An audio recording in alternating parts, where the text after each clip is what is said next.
Senator Muir. Thank you, Mr President. My question is to the Minister representing the Minister for Higher Education, Senator Payne.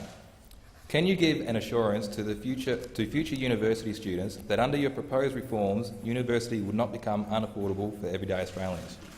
The Minister for Human Services representing the Minister for Education, Senator Payne. Thank you very much, Mr President, and may I thank Senator Muir very much for the question and for some prior notice to my office of the question. I think, Mr President, in relation to Senator Muir's question, clearly the government's view is most certainly that will not be the case. But there are many third parties also participating in the debate at the moment who equally agree with the government's position on this matter. And let me just begin by referring to one which actually has an institution in the Senator's constituency of Victoria, that is RMIT.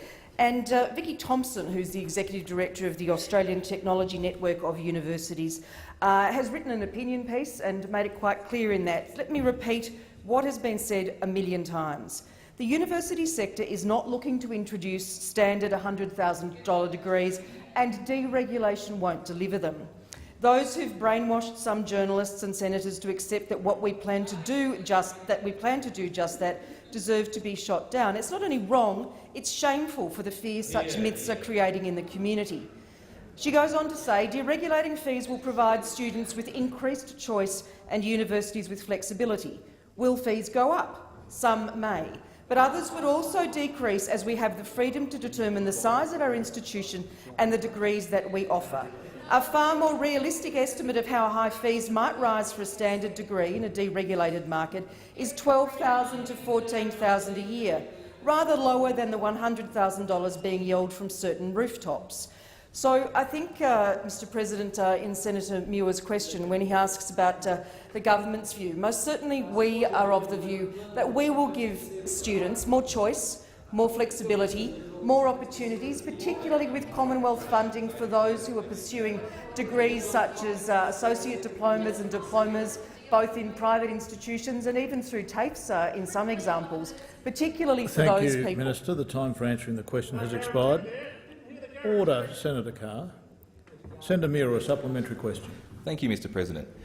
If your higher education reforms were to pass as is, student HECS debt would accrue interest at government bond rate.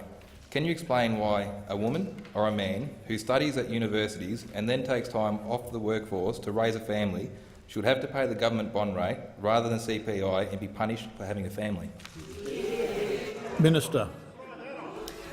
Thank you very much, Mr President, and thank you, Senator Muir, for the supplementary.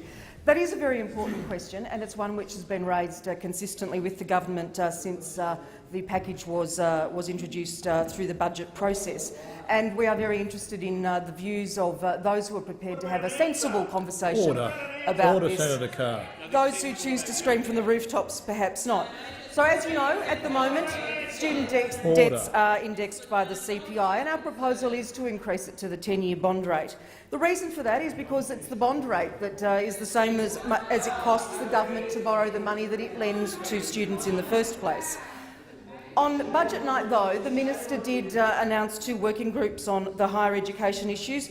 The first, on legislation and financing, was being chaired by Professor John Dewar, the Vice-Chancellor of La Trobe, and they've considered a number of options on the interest rate on student debt and, in fact, have proposed 3 alternatives to the government's measure. And they are summarised, Mr President, in the Regulation Impact Statement for the Reform Bill. Expired. Senator Muir, a final supplementary question. Thank you, Mr President. I did not go to university, but I want my 5 children to have the option to go to university if that's the path they choose. I am very fortunate to be on a high income for the next 6 years that I'm in this chamber. I hope to be here for 6 years after that, but who knows, Mr President, I may end up back in a sawmill on a modest wage. If that is the case, I worry I will not be in a financial position to be able to support my children to get the quality higher education they choose. And I worry that all my friends still working in the sawmill will be in that position. What should I tell my children when they ask me why the government wants to deregulate the sector, which could put universities out of reach for millions of ordinary Australians? Senator Muir, I was very generous with you going over time, and I just remind senators, if you have a long preamble, you run the risk of running out of time. Senator Payne, Minister. Thank you very much, and I thank Senator Muir for that question. And as for the end of a 6-year period, we're all in the same boat at the end of that. But I would say, Mr President, in response to Senator Muir's question, that most certainly the government is not changing any aspect of the system that requires no student to pay any costs while they're studying and not to pay a cent before they earn $50,000. That would be the first thing I would say.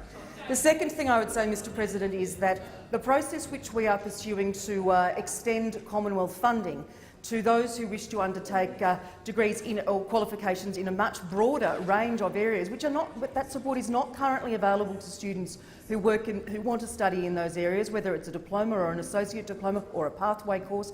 That will open up opportunities for, we estimate, another 80,000 students over the next 5 years.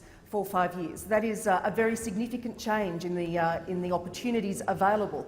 We also are very proud of the institution of the Commonwealth Scholarship Scheme, which I'd be happy to explain further to the Senator.